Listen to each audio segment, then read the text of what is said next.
The case featured in this episode has been researched using police records, court documents, witness statements, and the news. Listener discretion is advised. All parties mentioned are innocent until proven guilty, and all opinions are my own.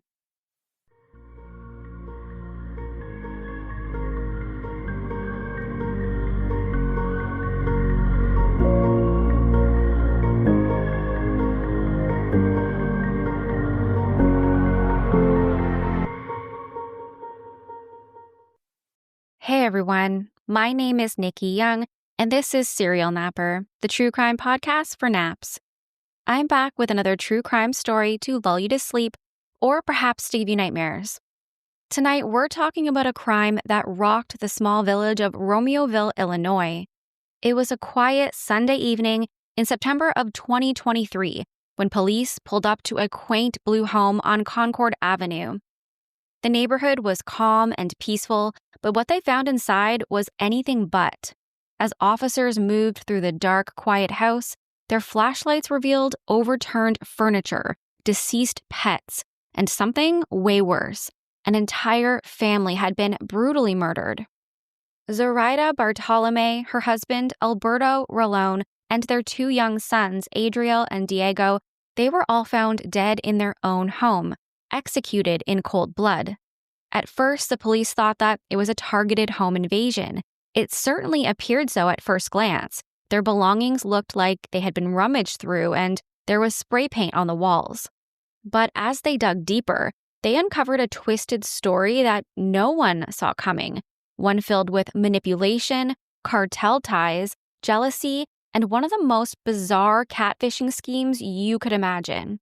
It's a case that shocked not just the tight-knit community, but the entire country. We're talking infidelity, paranoia, and way more death than any small town should ever see.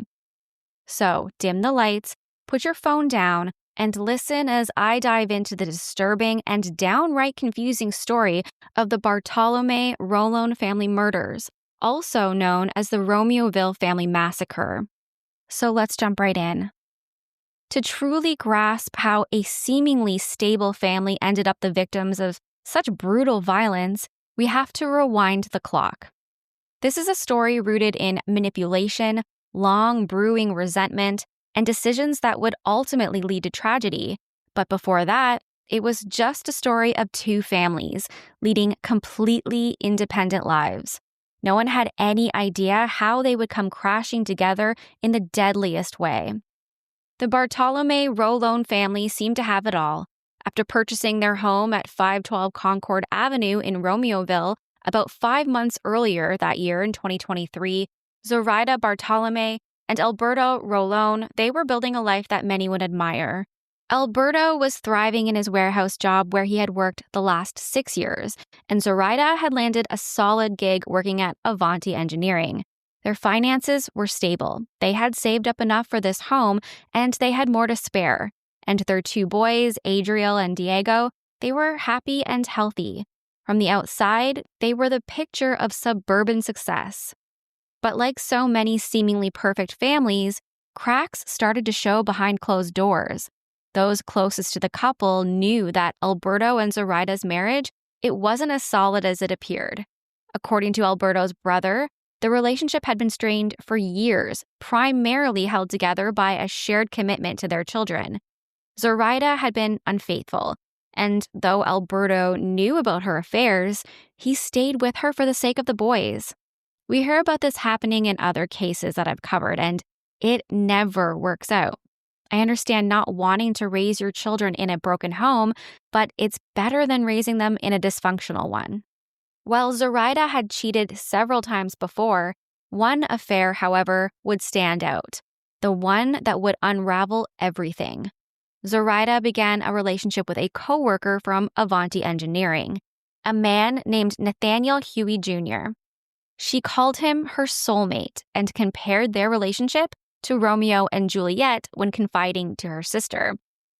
Text messages later recovered by police revealed just how deeply she had fallen for Nathaniel. At his workstation, they even found a Post-it note that read, "You mean so much to me. Like, I don't think you understand how much I actually love you." The handwriting matched Zoraida's. Pretty damn brazen, especially considering that it was a well-known fact she was married and Nathaniel was in a long-term relationship with another woman engaged to be married. On the surface, this might look like just another messy affair, but this relationship would become far more dangerous than anyone could have anticipated.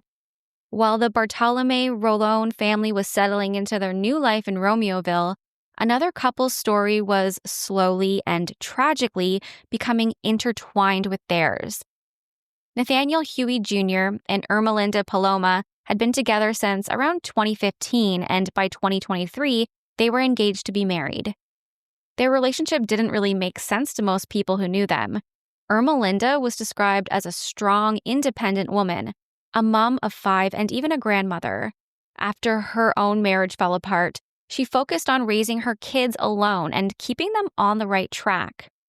Then there was Nathaniel, a guy 20 years younger than her with a past that was more than a little sketchy. His criminal record went way back, and by 2016, his bad choices were catching up with him. He did some jail time for assault, and then he got picked up again the following year for a DUI. But his real passion, if you can call it that, was guns. Nathaniel was completely obsessed with weapons. Despite a court order banning him from owning firearms, he found a way around it. He started buying guns on the black market and showing them off on social media. His pages were basically filled with photos of him parading these things around. Handguns, rifles, tactical gear. Like he wanted to make sure everyone knew that he was dangerous. So how did Ermelinda fit into this picture? Honestly, it was hard for anyone to understand. She had worked so hard to create a stable life, but here she was living with a guy who couldn't seem to stay out of trouble. To make things even messier, Ermelinda's kids and her grandkids, they were living under the same roof. And it wasn't unusual to see Nathaniel sitting at the kitchen table cleaning one of his illegal guns, which would make them extremely uncomfortable. At the time all of this unfolded, they'd been together for years. But stability, it wasn't exactly a word that you would use to describe their relationship. Nathaniel was a serial cheater. He'd meet women online, exchange messages, and then wipe away any trace of it. He'd head out late at night with vague excuses about business meetings. Then he would come back at dawn like it was no big deal. Nathaniel just figured that Ermelinda wouldn't question him, like he had her wrapped around his finger. But what he didn't realize was that she was way more aware of what was going on than he gave her credit for. And underestimating her, that would turn out to be his biggest mistake. At first, Ermelinda tried to brush off Nathaniel's suspicious behavior. She wanted to believe that his late-night disappearing acts and sudden obsession with his looks, they were just phases. But after a while, it became way too obvious that something wasn't right. The final straw came when she saw a message pop up on his phone. No guessing needed. It was straight-up proof that he was cheating. Instead of blowing up right then and there, Ermelinda decided to take a different approach. If Nathaniel thought that he could keep playing her for a fool, he was about to get a wake-up call. Instead of confronting him, she got kind of strategic. She started tracking his movements, memorizing his schedule, and sneaking peeks at his phone when he carelessly left it lying around. It didn't take long before she knew his routine better than he did. Every excuse, every lie, she could see them coming from a mile away. And the more she learned, the angrier she got. Nathaniel acted like she didn't have a clue, like she'd just accept being lied to. But Ermelinda wasn't about to just take it. If she was going to make him pay, it wasn't going to be in some messy blowout fight. She wanted him to feel trapped and paranoid, just like he had made her feel. So instead of confronting him head on, she came up with a plan that would completely mess with his head. Step 1, fake online profiles. Ermelinda spent hours creating them, picking just the right photos, coming up with believable backstories, and studying how to pull off convincing scams. Then she got to work. The first fake profile showed up in Nathaniel's online world like a random woman who seemed interested in him. Of course, Nathaniel couldn't resist. He started chatting with her, but things took a weird turn when she began hinting that she knew things about him she shouldn't have. Nathaniel started getting a little uneasy. How did the stranger know so much? Then it got even weirder. More people started contacting him, some threatening him, some claiming to be allies, and others warning him to stay away from certain places. The messages were all over the place, different apps, different numbers, and nothing made any sense. Some wanted money, while others acted like Nathaniel had stumbled into something way bigger than he realized. Nathaniel started to lose it. He became paranoid, constantly checking his phone, jumping at shadows, and acting like someone was out to get him. He even asked Ermelinda to drive him around because he thought he was being followed. He began deleting messages, changing his passwords, basically trying anything to make the weirdness stop. But no matter what he did, the fear wouldn't go away.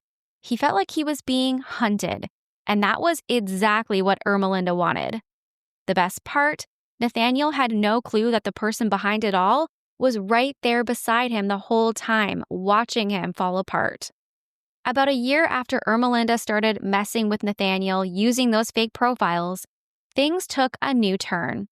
It was 2022, and by then, Ermelinda had gotten pretty good at manipulating him online.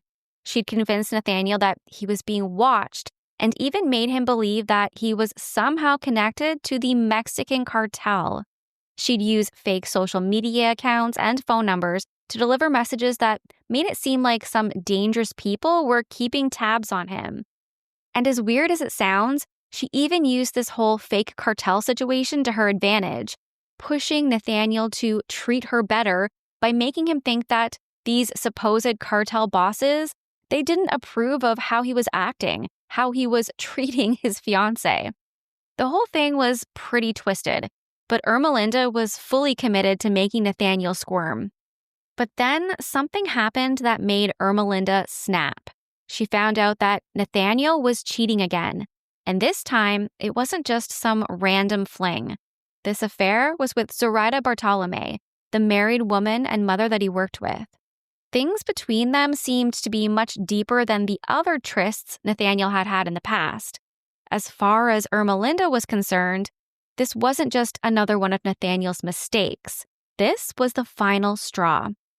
She decided this would be the last affair Nathaniel ever had. Ermelinda doubled down on her online schemes, using the fake cartel accounts to tighten her grip on him.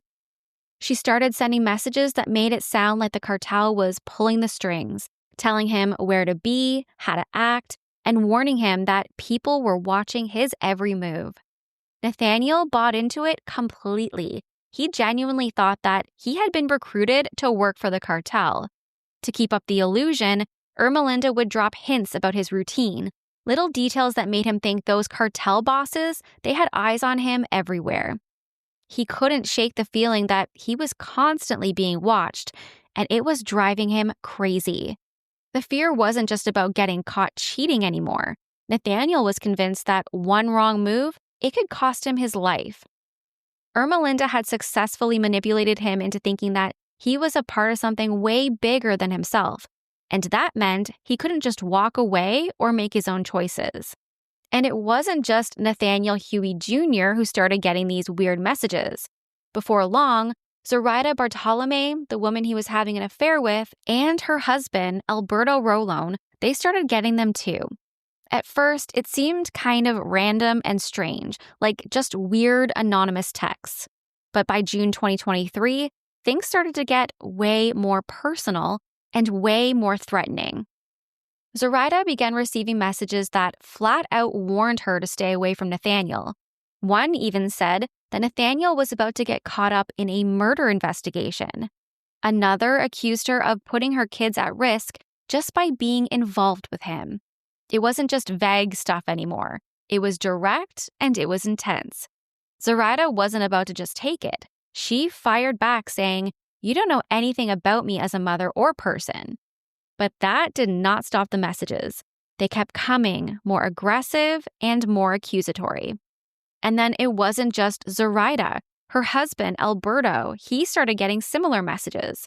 They were trying to get him to confront Zoraida about the affair, saying that she was reckless and that Nathaniel's violent past, it could put their kids in danger. Alberto wasn't looking to get into it. He just wanted a simple life. He responded to one of the messages saying, "All I want to do is work and go home and be with my kids. I'm not a complicated person and don't need or deserve all of this drama." But whoever was behind these texts, aka Ermelinda, wasn't letting up. The whole time, Ermelinda was in the background pulling the strings. She was using the same fake accounts and phone numbers that she had used to mess with Nathaniel. At this point, it wasn't just about controlling her fiancé anymore. It was about blowing up his new relationship too. She'd already managed to make Nathaniel paranoid and stressed, and now she was spreading that same fear and chaos to Zoraida and Alberto. What started as Ermelinda trying to get back at Nathaniel for cheating, it had turned into a full-blown twisted game, and it was about to spiral completely out of control. It's almost impossible to believe how far this whole thing went, but the worst, it was still yet to come. The messages Nathaniel Huey Jr. had been getting just kept getting weirder and way more intense. Suddenly, they started hinting that someone close to him was actually a mole, someone feeding information about him to the cartel. And then, just like that, the messages stopped for a while. For days, there was nothing, radio silence. Nathaniel was losing it, pacing around, barely sleeping, completely paranoid. He knew the cartel didn't mess around, and if he'd accidentally shared info with the wrong person, he was convinced that his life was on the line. By the time the accounts came back online, Nathaniel was a total wreck. He was desperate to know who had betrayed him, and finally, the accounts gave him the answer. It was Zoraida, the woman he was having an affair with. According to the messages, Zoraida had only gotten involved with him to get the cartel's secrets out of him. The whole relationship was supposedly a setup from the start. Nathaniel was floored. He didn't know what to believe, but the accounts were pretty convincing, and the paranoia, it had completely taken over. Then they dropped the next bombshell. Zoraida wasn't just a mole. She was now a threat. Nathaniel's bosses needed him to take care of her before she could expose them. To help, they introduced him to a so-called cartel hitman who went by the name Turtle. Turtle was supposedly there to help Nathaniel figure out how to get rid of Zoraida before she could make the first move. Nathaniel was freaking out. On one hand, he couldn't believe that Zoraida would betray him like that. But on the other hand, the fear of crossing the cartel, it was way too strong to ignore. He felt trapped, convinced that he had to follow through or he would face some very serious consequences. The wild part? Nathaniel had no clue that the whole turtle thing, it was just another one of Ermelinda's tricks. She was still running the show, using fake accounts to push Nathaniel right to the edge. But he was way too paranoid to even question it at this point. Once Nathaniel was convinced that Zoraida was a mole, he didn't waste any time. He and Turtle, who remember was actually just Ermelinda using a fake account, they got right to planning how to kill her. They did their homework, looking up Zoraida's neighborhood online, figuring out where the security cameras were, planning how to sneak in and out without leaving any DNA behind. Nathaniel thought that he was being smart, but the whole time, he was just following Ermelinda's twisted script. At one point, Nathaniel even mentioned to Turtle that his wife would be the one driving him to the house. He still didn't realize that he was actually messaging Ermelinda. She kept up the act, telling him to make the whole thing look like a robbery gone wrong, something that would look like a bunch of kids just messing around. To calm his nerves, she even dropped a creepy reassurance saying, "Many murders go unsolved." Just 3 days after Nathaniel was convinced that Zoraida was the mole, he and Ermelinda, they put their plan into action. They drove up to Zoraida's house in the middle of the night. Ermelinda stayed in the car with a walkie-talkie so that they could keep in touch while Nathaniel went inside. Nathaniel used a knife to cut through 2 window screens. Then he slipped inside through the kitchen. His plan was to make it look like a break-in, like someone had just popped in to rob the place. But things did not go as planned. As Nathaniel moved further into the house, Alberto Rolon, Zoraida's husband, he had already heard the noises. He was awake, he was up, and he was ready to investigate who was in his house. Nathaniel had thought that he could just sneak in and get it done without anyone noticing. But now, face to face with Alberto, he knew things were about to get messy. Now, this next part is just horrific, so heads up. As Alberto tried running towards the master bedroom where his wife and his 2 little children were sleeping, Nathaniel shot him several times in the back, killing him. You see, the 2 little ones, they had been having a lot of difficulty sleeping at night, so they had actually been sleeping with their parents in their room. Alberto was trying to run to get them to protect them, but unfortunately, he was gunned down in the hallway. Next, Nathaniel moved his way upstairs towards the master bedroom, where Zoraida and the children were sitting up in bed, having been awakened by all of the noises downstairs. The door was closed, and Nathaniel didn't even bother to open it to see who was inside the room. He simply shot through the door, killing Zoraida almost instantly. Once he made his way into the room, he then shot both of the children, Adriel and Diego. One of the children was wearing a sleep mask, and my only hope is that he didn't know what was happening before he died. Nathaniel didn't even stop for a moment to think about how these innocent babies had nothing to do with any of this nonsense. Nathaniel would continue on throughout the house. He even went on to kill the 3 family dogs who were scratching at the door trying to get out away to safety. Then he tossed the furniture around the rooms and spray painted the walls in an attempt to make it look like some kind of violent break-in. Next, he got out of there, confident that the mole had been taken care of. The following day, when Zoraida was not responding to her mother's phone calls and Alberto failed to show up for work, a wellness check was called in. When officers showed up at the house on Concord Avenue, it was dark. Almost all of the lights were off. Through the front window, they could see that the TV and coffee table were knocked over. Right away, they knew that something appeared to be wrong. They moved around to the back of the house, and that's when they saw it, the family's dogs lying there, dead. It was just the start of what would turn out to be a truly horrifying scene. As crime scene investigators started arriving, officers talked to neighbors and family members, trying to get a sense of what had happened. They really didn't get much to go on. Most of the neighbors didn't see or hear anything unusual, except for one who mentioned that they may have heard something that sounded like thunder around 3:30 a.m. But when the police checked out doorbell camera footage from nearby houses, they found something that definitely stood out. A dark sedan circling the block several times in the early morning hours, almost like it was stalking the house. It gave off some serious predator vibes. Zoraida Bartolomei's brother, he said that he couldn't think of anyone who would want to hurt his sister or her family. But the way everything looked, it didn't feel random. It seemed like someone had targeted them. Now, in today's world, cell phones are like gold mines when it comes to solving homicide cases. Luckily for investigators on this case, the killer did not take Alberto's or Zoraida's phones from the scene. And that mistake ended up being a huge break for the case. Once forensic analysis started digging through the data on the phones, they uncovered thousands of messages, texts, social media chats, emails, you name it. All of it painted a picture of infidelity, jealousy, threats, and a deception so twisted it was almost hard to believe. Now, one name kept popping up, of course, Nathaniel Huey Jr. They learned that he worked with Zoraida at Avanti Engineering, and as it turned out, they had been having an affair, and that made him a pretty obvious person of interest.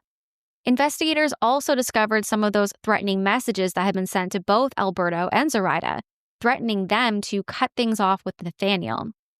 The day after the murders, word started spreading at work, and officers showed up to talk to Zoraida's coworkers. That's when they found out that on September 14th, the day before the murders, Nathaniel had left work early, and he didn't come back until the next morning after the shootings had already happened. People also mentioned that there had been some tension between him and Zoraida before he left, and he looked pretty upset. A few days later, detectives managed to speak with Nathaniel. Now, he admitted to the affair, but he swore he had never been to Zoraida's house and that he had nothing to do with the murders. Obviously, the police weren't necessarily buying it, so they kept an eye on him. They asked Nathaniel for permission to search his vehicle, but he said no, and they didn't have enough for a warrant at the time, so they decided to watch him closer instead. At one point, officers spotted him moving guns into another guy's car. They followed him after work, and they caught up with him in a Walmart parking lot. When they asked him about the threatening messages sent to Zoraida and Alberto, he acted clueless. He said he didn't know anything about them. But he did mention that he had been getting some weird messages himself, stuff about people coming after him and even saying he'd be dead within a year. After that, the police went to Nathaniel's house, and Ermelinda was the one who answered the door. When they told her that they were there investigating a murder, she played completely dumb. She acted like she had no idea what was going on, that she had only just learned about her husband's affair. Both Nathaniel and Ermelinda, they were asked to come down to the station for further questioning the following day, but neither of them would show up, because that night, she and Nathaniel, they took off. Their first stop was a Target, where Nathaniel met up with his mother, and he dropped a bombshell on her. He straight up confessed to killing Zoraida and her family, saying that he did it because people were after him. His mom asked him why he killed the kids too, and his response was pretty chilling.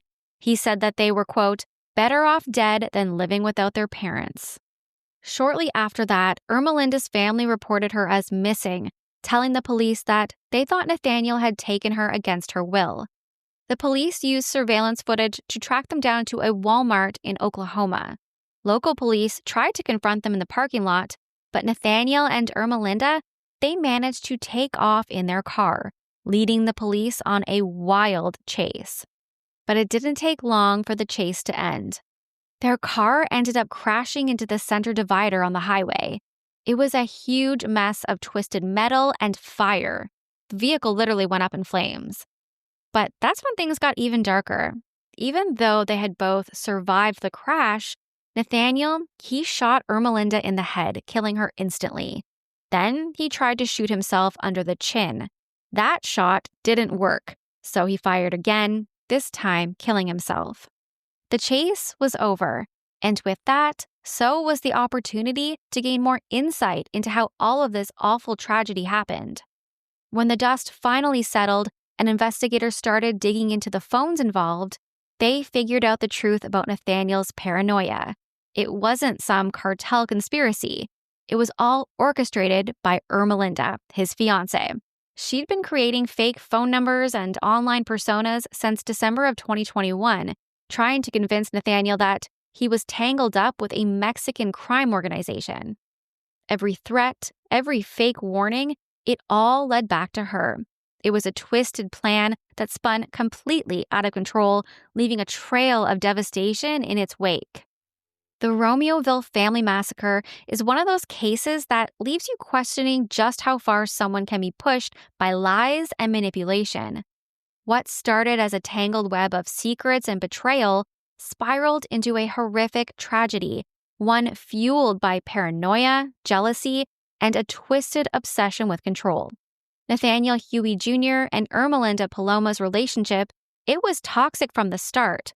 But when she decided to manipulate Nathaniel with fake cartel threats and invented enemies, it set off a chain reaction that no one could have predicted.